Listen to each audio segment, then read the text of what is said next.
খালেদা জিয়ার যে পরিস্থিতি রয়েছে, এই পরিস্থিতির জন্য কিন্তু শেখ হাসিনা দায়ী। এই পরিস্থিতির জন্য জাতীয় পার্টি দায়ী।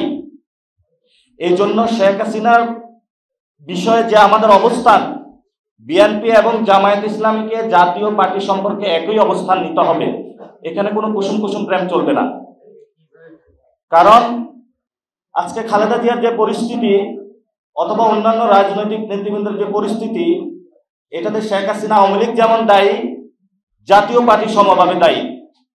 এবং 14 দলের যারা শরিক, ইনু ম্যানেন, ছোট ছোট যারা পার্টিগুলো রয়েছে, শেখ হাসিনা লেসপেন্সার হিসেবে কাজ করেছিল, তারা তো জেলে। তাহলে জাতীয় পার্টি কেন এখনো জাতীয় পার্টির নেতৃবৃন্দ জেলে নয়, এটা আমরা সরকারের কাছে প্রশ্ন রাখতে চাই। সরকার এটা তখনই করতে পারবে যখন জাতীয় পার্টিকে কোনো একটি নির্দিষ্ট দল থেকে ব্যাকআপ বন্ধ করে দেওয়া হবে।